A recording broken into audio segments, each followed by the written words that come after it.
In Vedizora tells us that in Achres Hayomim, in the end of days, the Goyim are going to the non-Jewish world that have lived ignoring the Ribbon Shalom, the Torah, Shabbat mitzvahs b'nei Noach. They'll ask for a mitzvah. They're now being confronted with the truth. The Ribbon gives them the mitzvah of Sukkah, and at first they enthusiastically embrace the mitzvah. They all run out and build sukkahs on top of their roofs. A blisteringly hot sun comes out, and they get frustrated, angry. They kick the sukkah, and they run away. So they failed. Commentaries ask them, but a Jew that is a mitzvah, he's in pain, it's either hot or raining, it's very hot, that it's intolerably hot. Then he's also exempt, he's potter from the mitzvah of Sukkah, but the Meforshim explained that he doesn't kick the Sukkah. There's a game plan. Chazal say, they teach, the halacha has it, that somebody sits in the Sukkah when the pouring rain, he's called a hedget, he's called somebody who's a plebeian, substandard. That's the halacha says, when you sit in the Sukkah, when you don't sit in the Sukkah. Conditions are normal, then you should eat, sleep, drink, everything in the Sukkah. But if that's not what the conditions are, and it's painful, then you exit the Sukkah. The Goyim, the non-Jews, they fail. So it behooves us to try and understand, why would Sukkah be the litmus test, the differentiator between the Jew and the non-Jew? Why particularly Sukkah?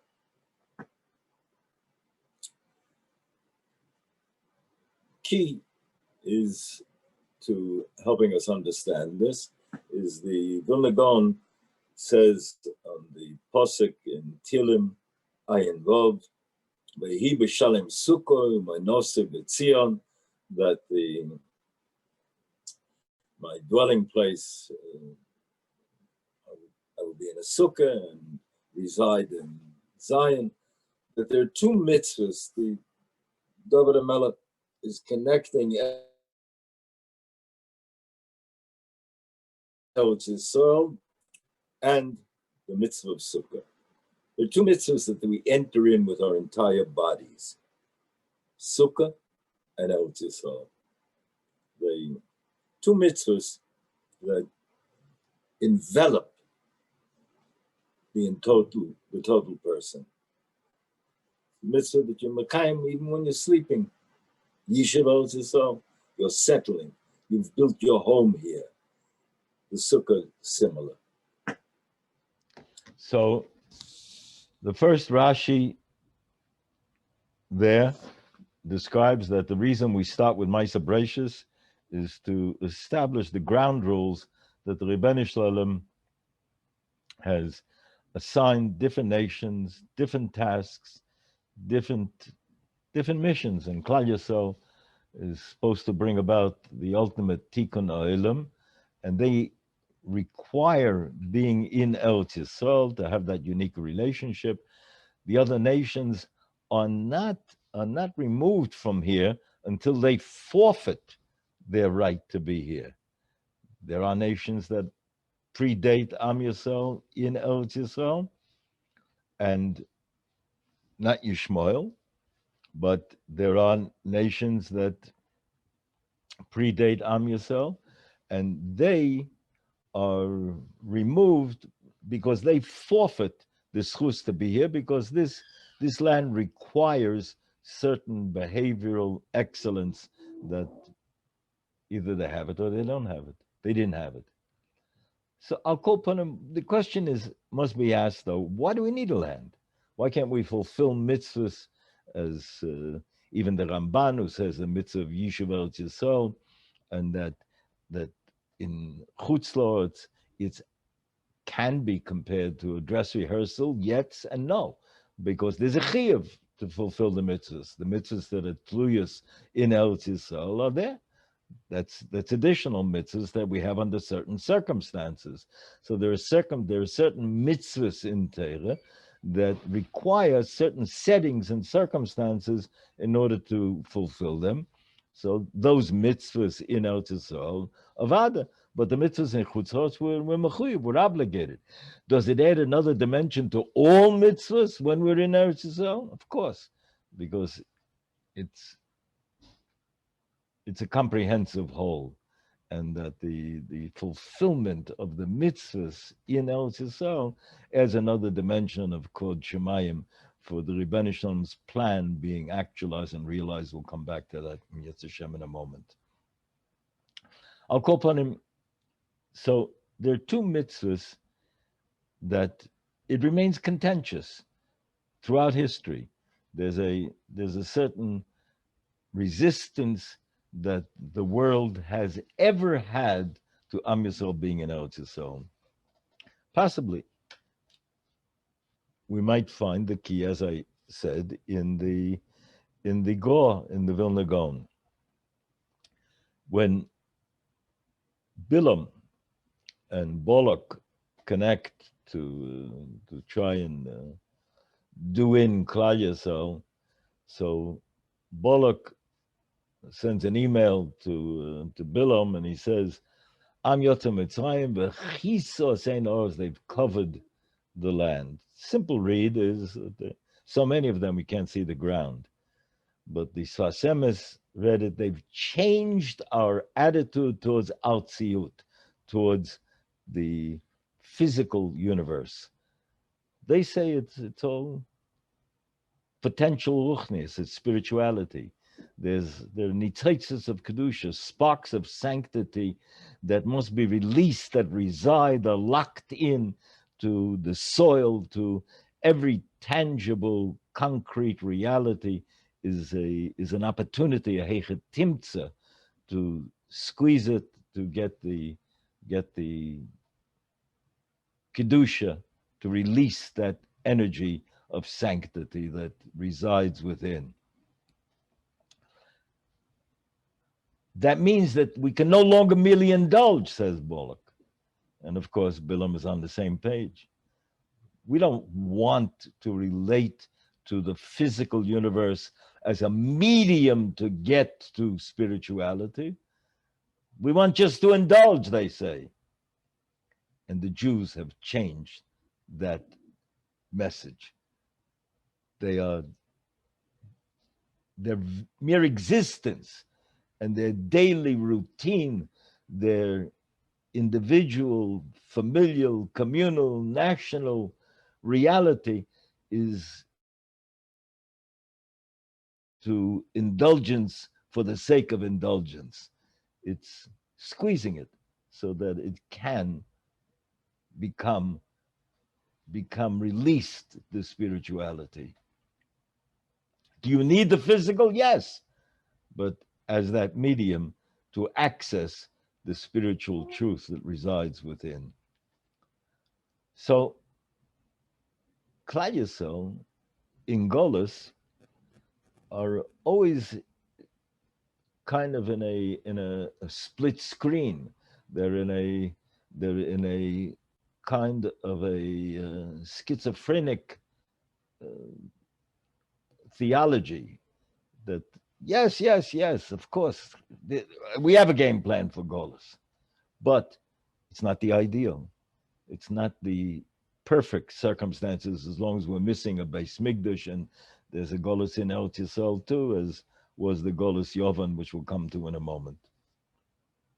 And so, the Klal Yisrael then in goalless are waiting to come back to Eretz Yisrael. Fulfilling mitzvahs in Chutz La'aretz, yes, but we have a game plan for how to behave and how to perform. Dina de Malchusa Dina, when the law of the land where you are is reasonable, just, you follow it. You follow it because that's the Torah is telling you also. Dina de Malchusa Dina, the law of the land must be abided by. If it is a immoral government that is violating, so then you shift to a practical reality of how do we survive within that practical challenge of being threatened by the unjust and the evil. Yes. But there's a game plan for goalless. But when we are in Eretz Yisrael, then it envelops the total person, the total Jew, and even urban legislation is inaugurated by Yeshua when he comes into Eretz Yisrael. Every facet of our being. Eretz Yisrael becomes a sukkah. Eating, sleeping, drinking, every aspect of our behavioral norms are under the umbrella, in the shelter, in the shade of the sukkah of Eretz Yisrael. So there are two mitzvahs that, like the Gaon said, encompass the entire being, the entire Jew. Eretz Yisrael and Sukkah. Vayhi b'shalem Sukkah monosei b'tzion. The non-Jewish world, Gemara and Nota says, were allowed, accepted, when they sent sacrifices to the Beis Mikdash. Beis Mikdash was running. It was a moment, extended moments of grandeur, glory for Klal Yisrael, the two Botei Mikdoshim. But when the non-Jewish nations sent a sacrifice, it was accepted. It was a prerequisite for them to become Gerim. As non-Jews, they could send korbanos. But it was always treated as a korban olah. Korban olah is completely consumed on the Mizbeach, and the Gemara, in discussing the derivation of that halacha, the Gemara says, it's not exegetically derived from a verse through the Yud Gimel Midas of Rabbi Yishmael. It's a svara. It's a self-evident proposition. The non-Jewish mentality is either you're engaged in spirituality or you're engaged in the physical universe. Never the twain shall meet. One is not a medium for expressing the other. The way we like to explain this, give an analogy, it's like the broadcast that you're listening to on the radio or on television, and there's a commercial. So people tolerate the commercial. They don't go looking for the entertainment value of the commercial. They tolerate it because somebody has to sponsor the program. The non-Jew relates to spirituality as a commercial on the broadcast of life. And the Jew says, no. The whole broadcast is one commercial. That's that is the commercial. How to live every aspect and facet of our daily existence, all the nitty-gritty of the routine of being a human being, fall within the purview of the halachic umbrella. That's Sukkah. Enter in with your entire body. eat, sleep, and drink. Everythingness. Everythingness. Eretz Yisrael. Everythingness. Eretz Yisrael is a sukkah, and the sukkah is a piece of Eretz Yisrael wherever we are in the sukkah. And so that becomes the arbiter. That becomes the differentiator. The non-Jews, after history unfolds and the moment of truth by the Yom Hadin, they ask for sukkah, but they can't handle the sukkah. They can't handle this proposition of everythingness. The total human being is a creature that has been created, and his moments of joy, satisfaction, and pleasure. Yes, do you need them? Yes, you can. A human being, it's a mitzvah.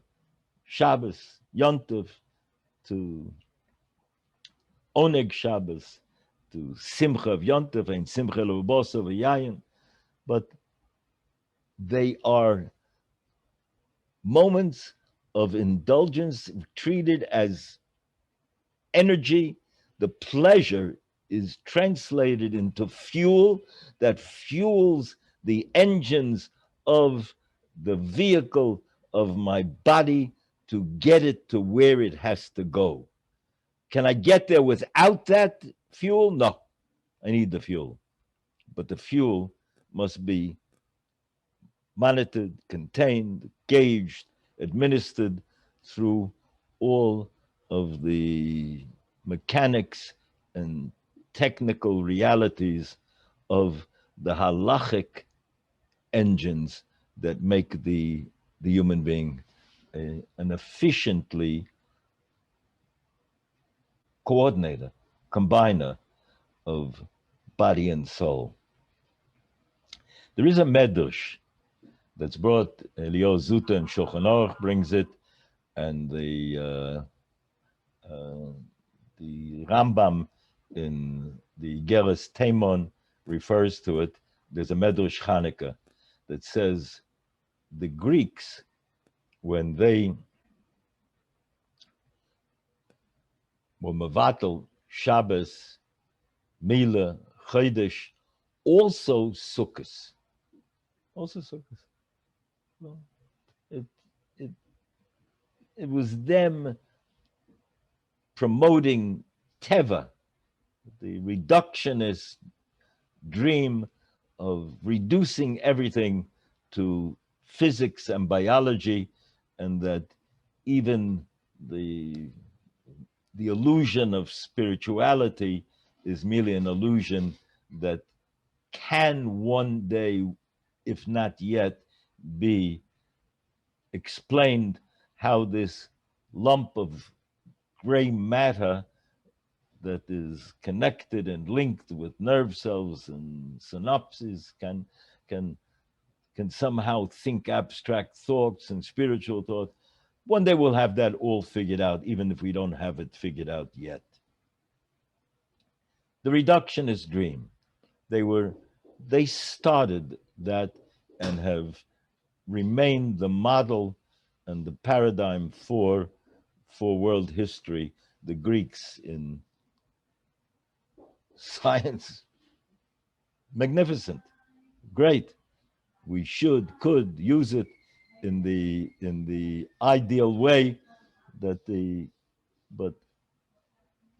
no illusions and dreams of taking it where it doesn't go. Okay. So the Greeks also took out after Sukkahs. The Mefarshim discuss it, that some of the Mefarshim, what was this relationship to the Rokeach is Medayak, that in Parshas Emor, that after the mitzvahs of Sukkah are explained, after the mitzvahs of Sukkah are explained in the Parsha, the culmination of the other mitzvahs, Eila Moedei Hashem that Moshe gave over to Klal Yisrael, immediately you have the shemen for the Chanukah there.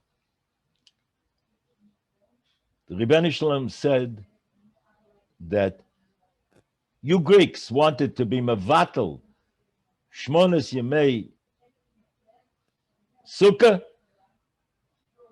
The Jews will now have Shmona Yemei Chanukah. As it would, there'll be the reverse, hafuch al hafuch.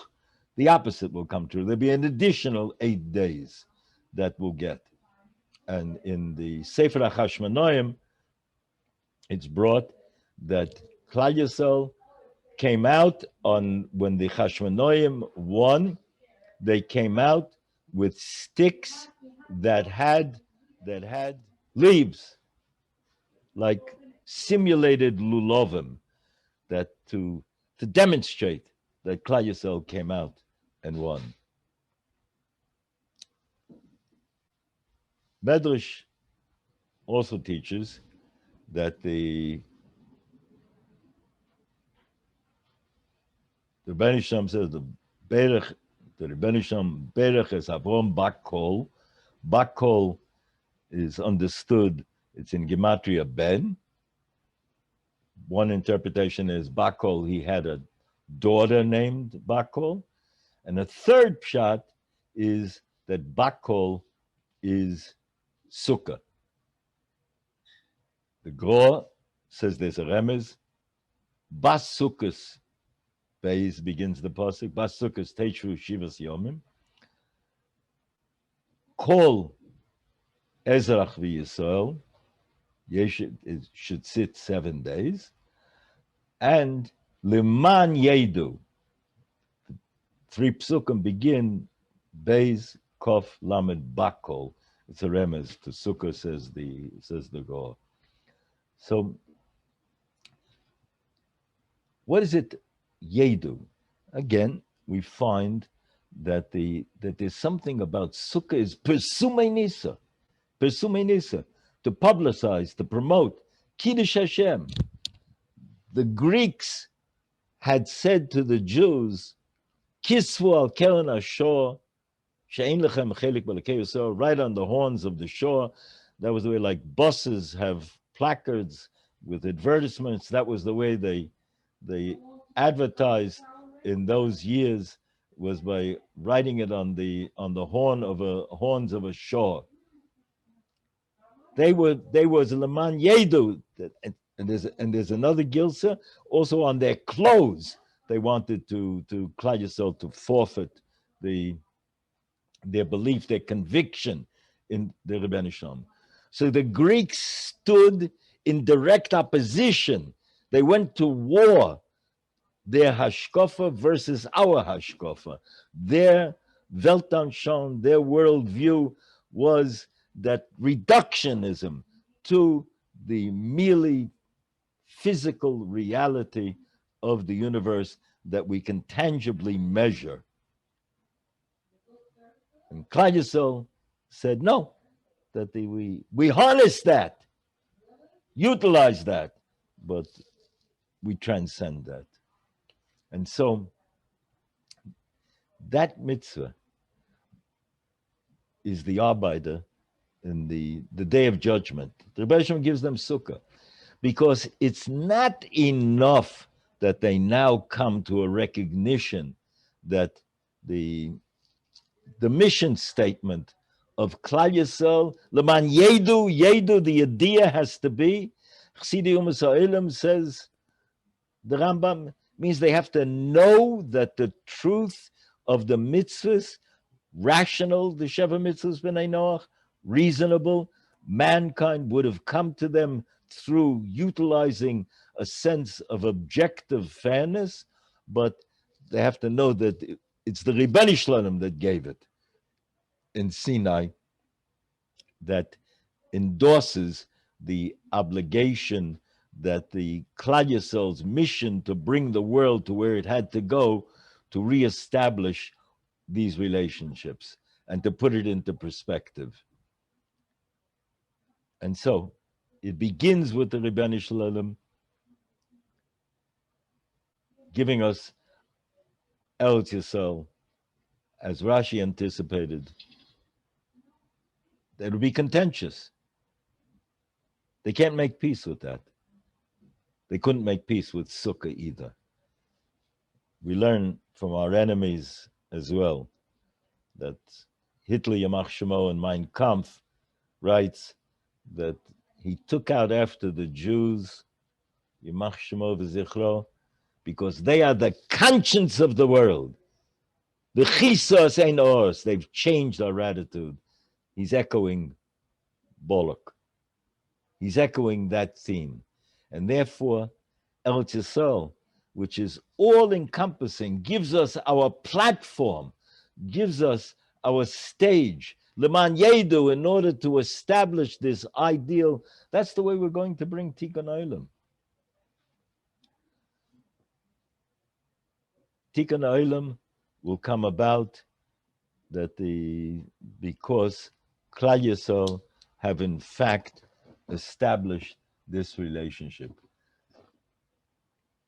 This koyach of Am Yisrael to bring it about, to bring this tikkun to the world, comes from a certain attitude towards the physical universe that Meshech Chochmah says that different nations idolatrized certain facets of the human experience, whether it was power, beauty, some engines of some mediums of the experience of being a Jew. Being a Jew means reducing it, containing it.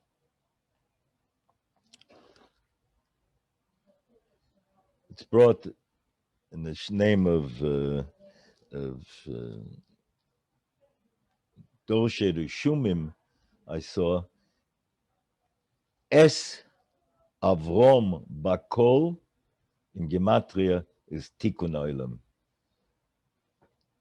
Goyim have to come, the non-Jewish world has to come to the realization that our experience at Sinai is what was the turning point to reestablish their relationship to the Sheva Mitzvahs B'nai Noach, to reestablish their piece in the puzzle of the mosaic of the world. Klal Yisrael also has Kohanim, Leviim, Yisraelim. There's a Yisachar, there's a Zvulun, that each one of us has our piece and part to bring about this Tikkun Olam. But the attempt, why are so many Jews leftists? No secret. Why are so many Jews been, over the years, initiators of intellectual or cultural revolutions? Because there's an inner awareness of an urgency for Tikkun Olam and a reluctance to accept it as being the Rebbeinu Shalom's plan, that I have to fit into the Rebbeinu Shalom's plan, even when I cannot quiet the passion within me to bring about Tikkun Olam.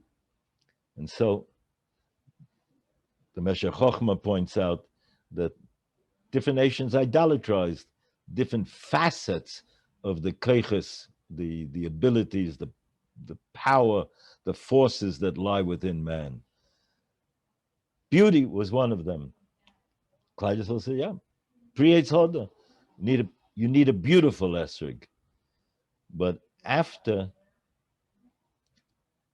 Sukkot, You can make a jam out of it. You can toss it into the orchard, the esrog. Lahavdil, right? The British poet Keats, who said, a thing of beauty is a joy forever. Its loveliness will never pass into nothingness. Lahavdil, the Mesher Chochmah is chaylik, we're chaylik. We disagree. Does it have merit? Does it have beauty? Yes. But it's transitory, it's ephemeral.